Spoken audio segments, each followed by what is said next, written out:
Salutations and praise the table.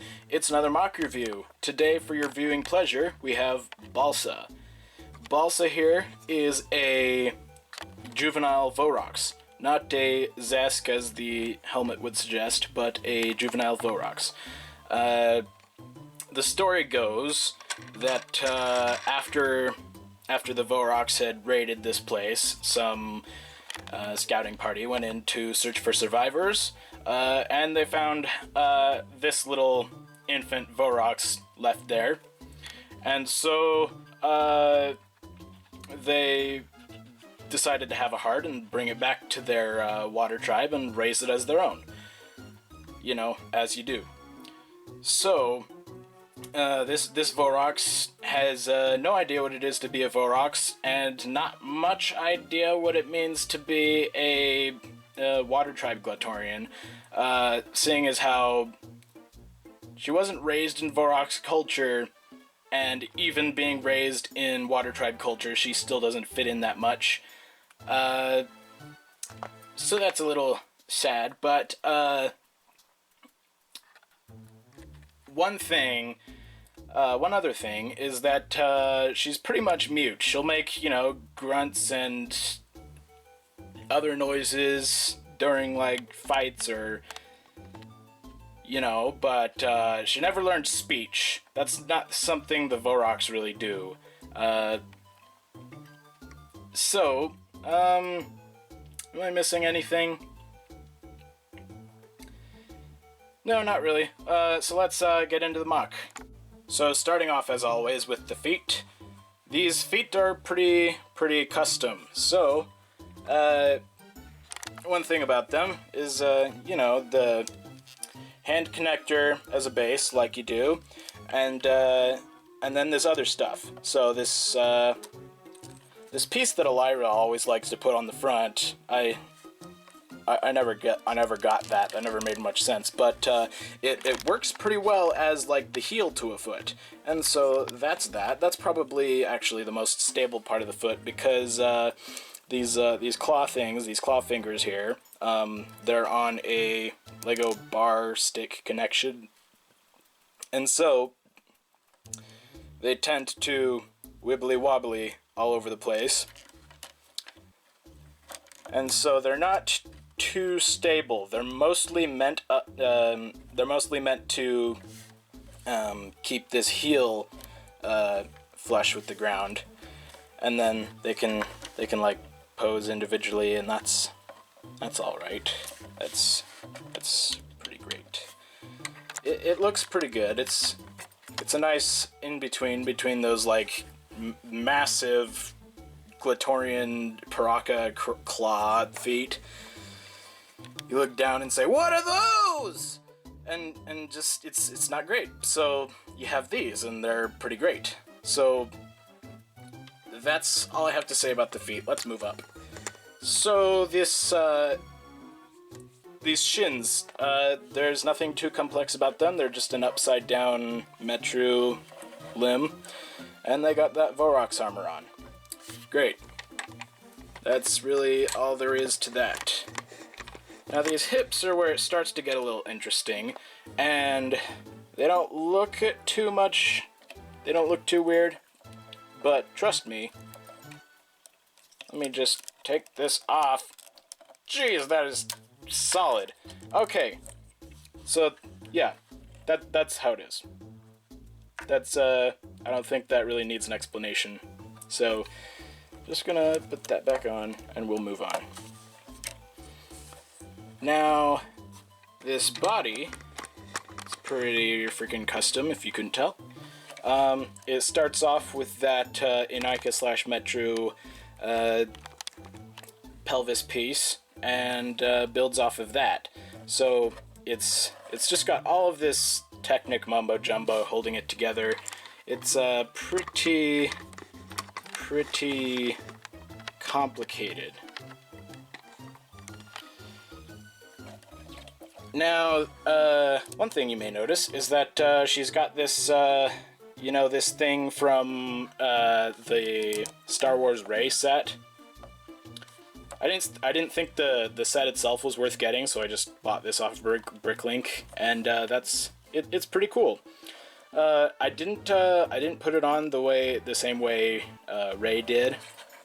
I sort of came up with something all my own, and it took a little figuring out. It was a little hard, but for the sake of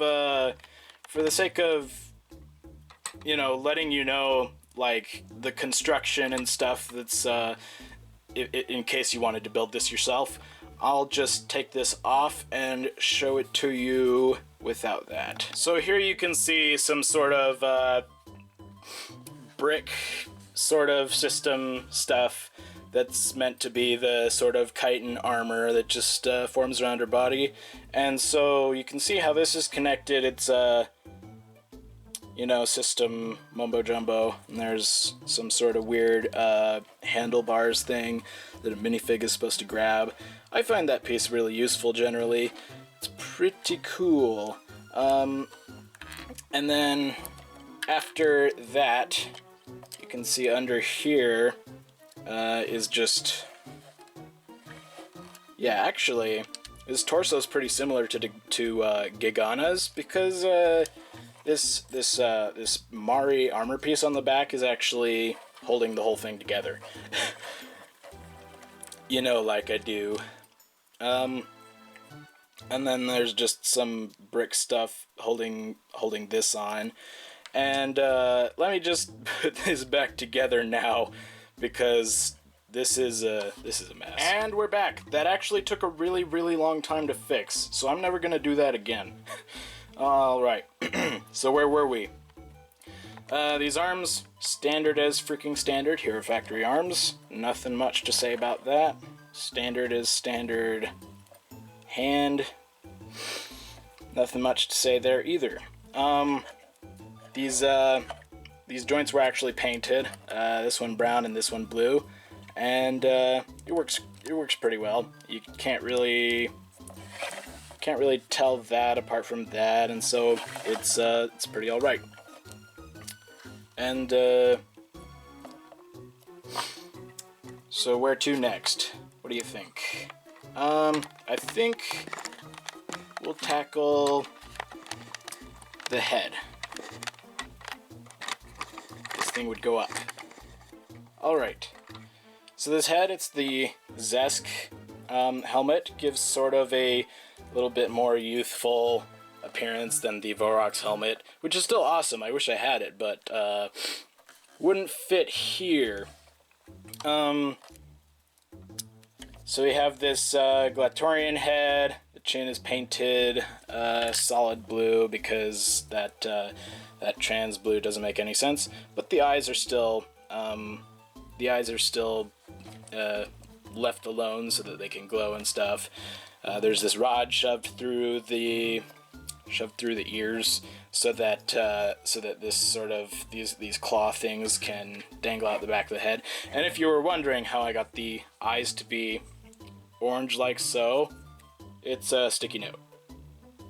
So use that if you feel like it. It's pretty cool. Let's put that back on. And nothing really else to say about the head. One thing to note about the body that I totally forgot is that this gear here is basically holding the whole thing on.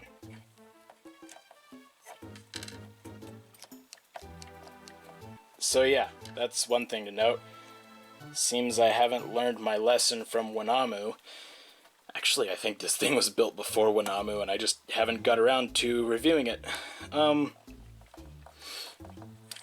So yeah, now that we're done with all this main stuff, let's cover the weapons. And what weapon better to cover than the Stinger Tail? And this was the first thing I ever teased about her on Flickr.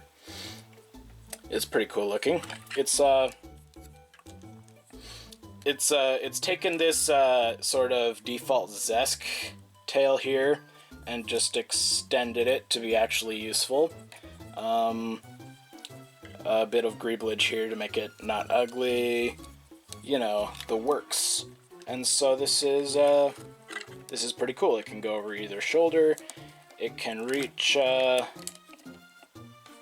well, farther than her arms.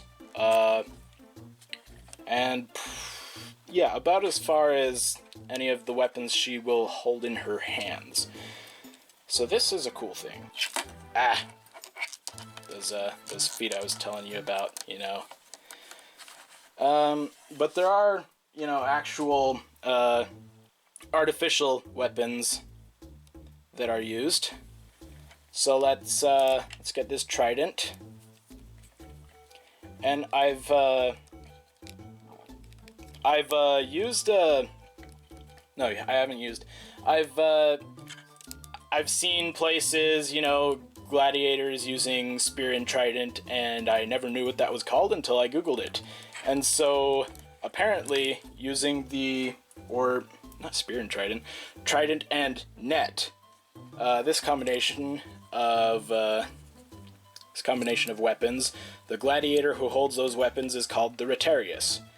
And so, let's get this net in her hands, and we're in business. So we got this Lego net piece, and then I found a sort of natural colored string and threaded it through, and so that's pretty cool.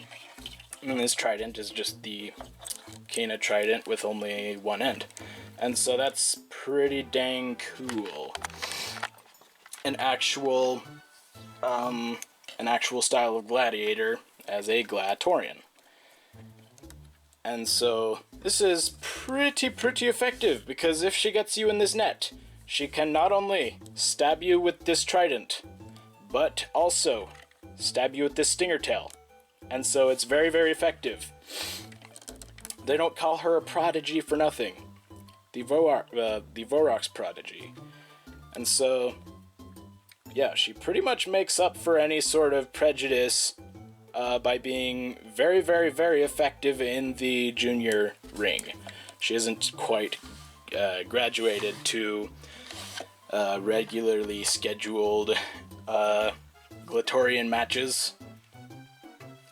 So yeah, she's in the junior circuit.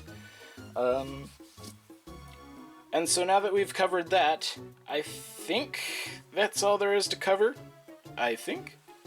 There's one other thing I like to do with her tail, is like curl it up behind her in like a big circle, kind of like Elira likes to do with half of her mocks, and one